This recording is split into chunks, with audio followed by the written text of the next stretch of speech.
بسم اللہ الرحمن الرحیم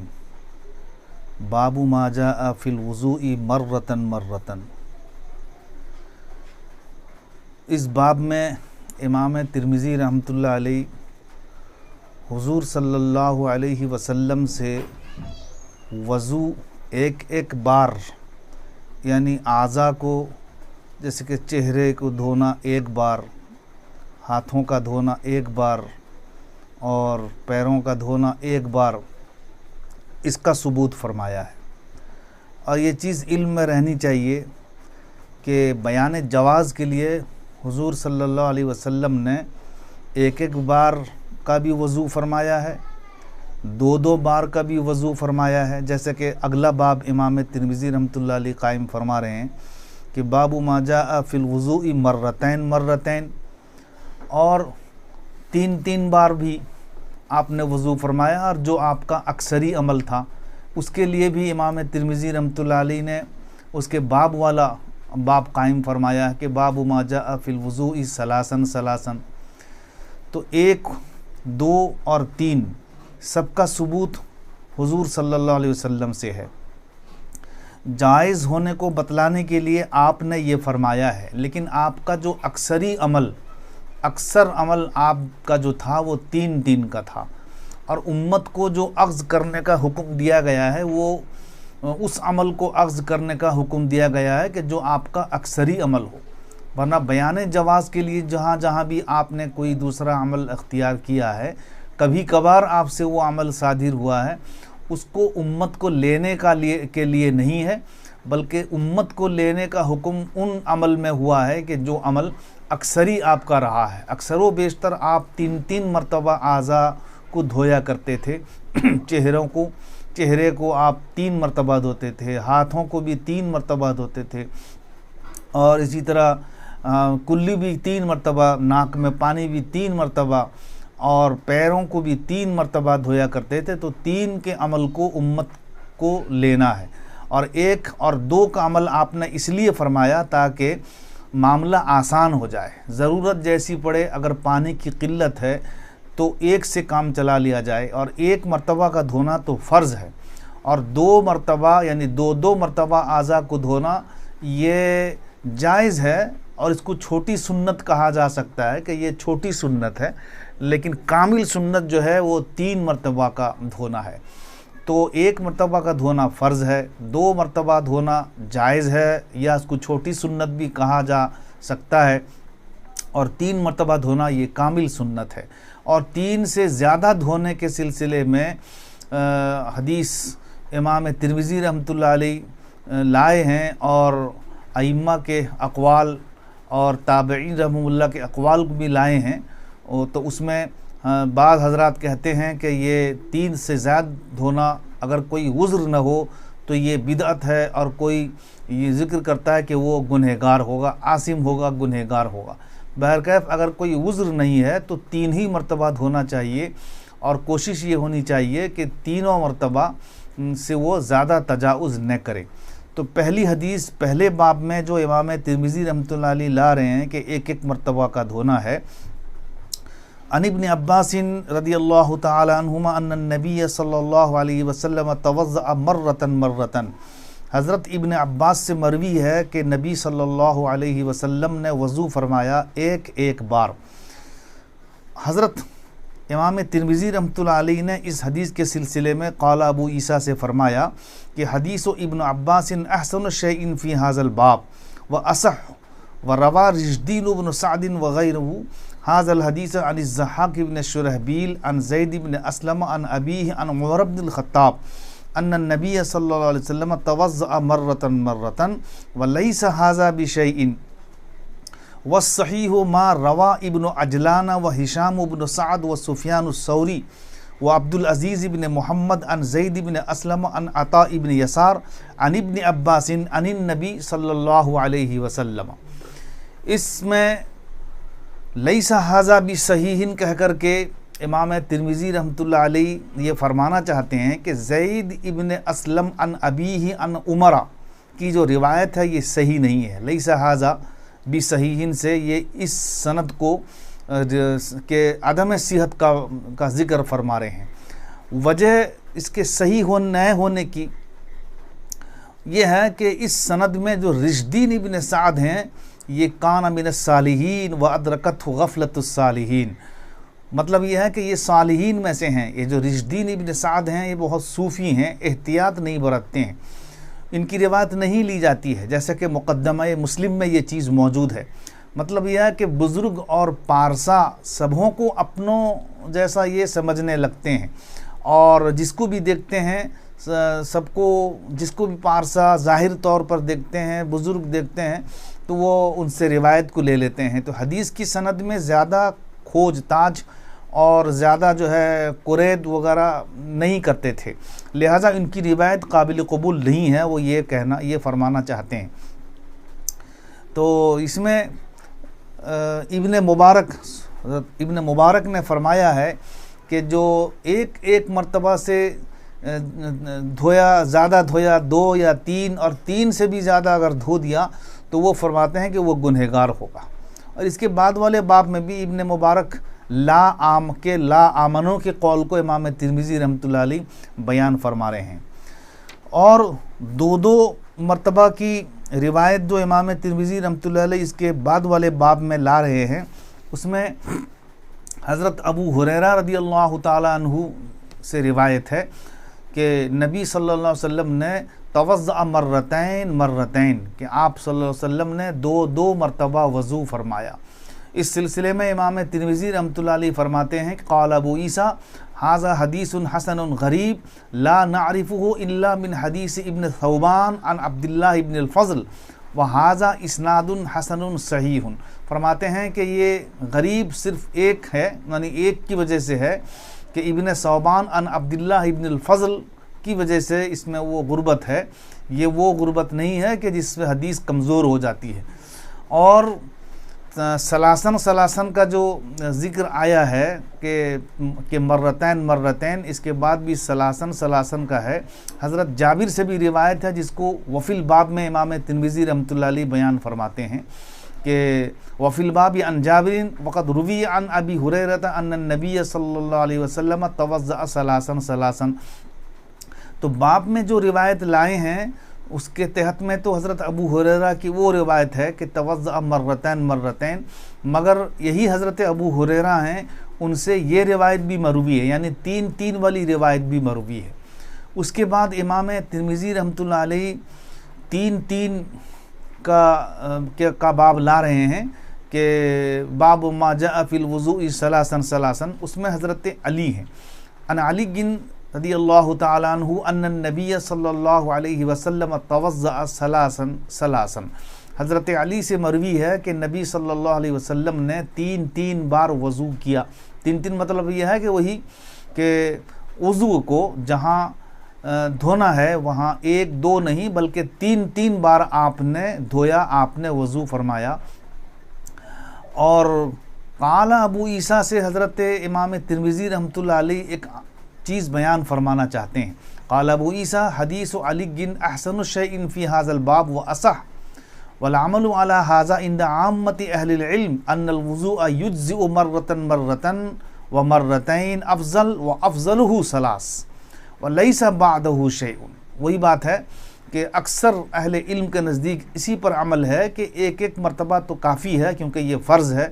اور 2 مرتبہ افضل ہے، اور اس میں بھی افضل جو ہے 3 ہے، اس کے بعد کوئی چیز نہیں ہے۔ وقال ابن المبارک لا آمن اذا زاد فی الوضوء علی الثلاث ان یأثم۔ وہ فرماتے ہیں کہ مجھے اطمینان نہیں ہے، میں مامون نہیں ہوں کہ جو وضو میں اس سے زیادہ کرے گا، یعنی 3 سے زیادہ کرے گا کہ وہ گنہگار ہو جائے گا۔ اور یہ چیز واضح ہونی چاہیے کہ الا من عذر کی قید ہونی چاہیے، جیسے کہ حضرت احمد ابن حنبل رحمۃ اللہ علیہ اور اسحاق ابن راہویہ وغیرہ کا قول امام ترمذی رحمۃ اللہ علیہ بعد میں بیان بھی فرما رہے ہیں۔ وقال احمد و اسحاق لا یزید علی الثلاث الا رجل مبتلا، یعنی حضرت امام ترمذی رحمۃ اللہ علیہ نقل فرماتے ہیں کہ امام احمد ابن حنبل رحمۃ اللہ علیہ اور اسحاق ابن راہویہ رحمۃ اللہ علیہ یہ فرماتے ہیں کہ 3 سے زیادہ وہی شخص کر سکتا ہے جو مبتلا ہوگا۔ مبتلا یعنی اس کو جو ہے جنون، رجل مبتلا کہتے ہیں ایسے آدمی کو جس کو جو ہے شک اور شبہ میں وہ زیادہ مبتلا رہا، جو اکثر اوقات رہتا ہے اور وہ وہم میں مبتلا رہتا ہے یا جنون میں مبتلا رہتا ہے، رجل مبتلا، تو وہ فرماتے ہیں کہ جو رجل مبتلا ہوگا، جو جنون میں ہوگا، جو شک کی طبیعت کا ہوگا، وہ 3 سے زیادہ کرے گا، تو یہ بھی عذر میں داخل ہے، اس کو یہ نہیں کہا جائے گا کہ وہ گنہگار ہوگا، اس لیے کہ وہ معذور ہے، تو عذر کے فہرست میں وہ آ سکے گا۔ اس کے بعد امام ترمذی رحمۃ اللہ علیہ نے ایک باب قائم فرمایا ہے، باب ما جاء فی الوضوء مرتن و مرتین و ثلاثا، یہاں تینوں کو جمع کر دیا ہے۔ حضرت ثابت ابن ابی صفیہ وہ ان سے مروی ہے، قال قلت لابی جعفر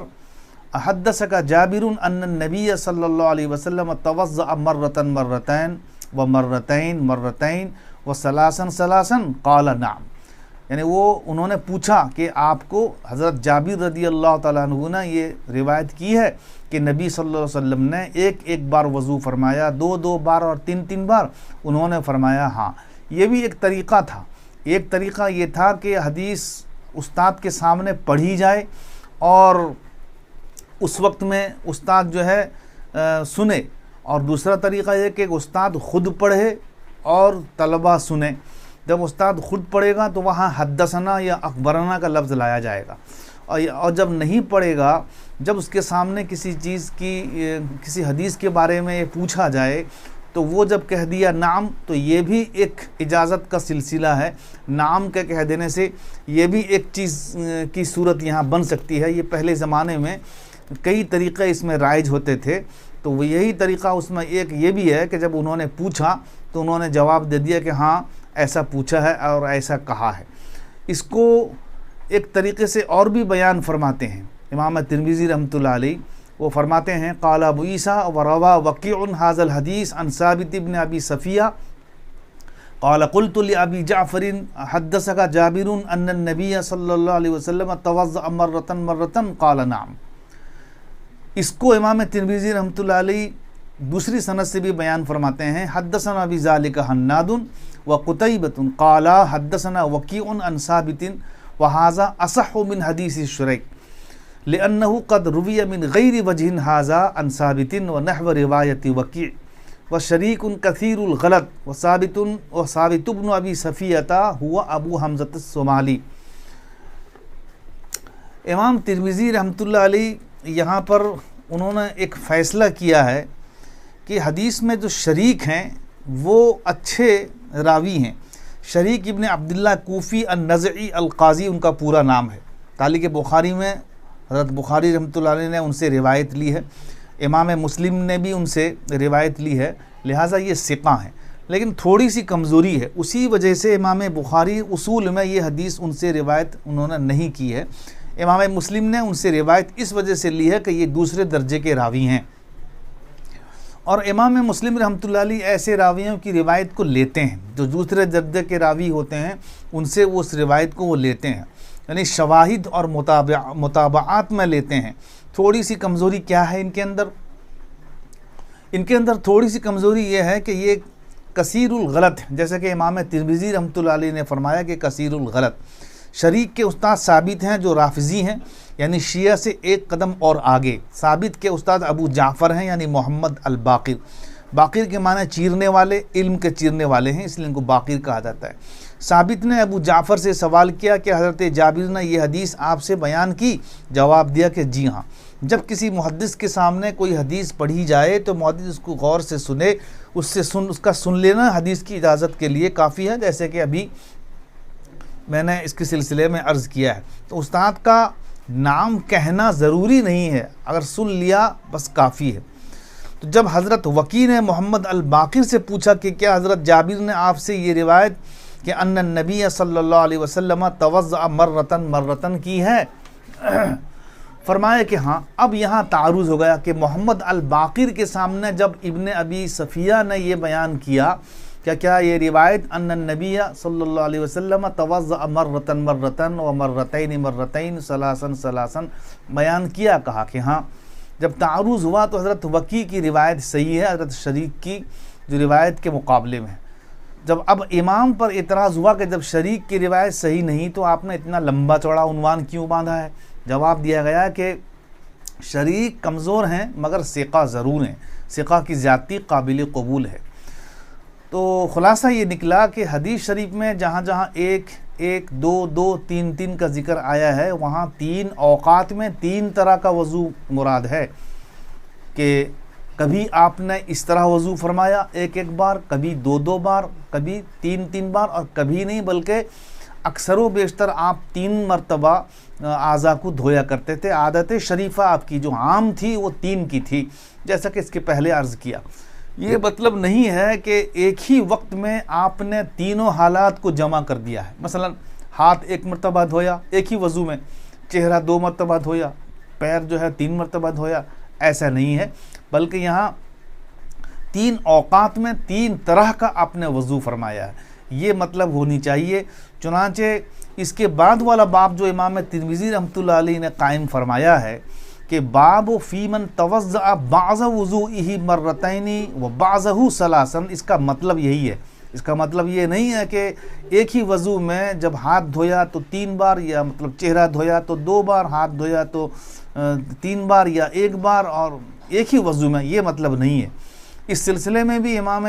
ترمذی رحمۃ اللہ علیہ نے جو اس باب کے تحت میں حدیث پیش کی ہے، کان عبداللہ ابن زید ان النبی صلی اللہ علیہ وسلم توضأ فغسل وجهه ثلاثا وغسل يديه مرتين ومسح براسه وغسل رجليه، یہ ایک وضو نہیں ہے بلکہ ایک وضو میں آپ نے چہرہ تین مرتبہ دھویا،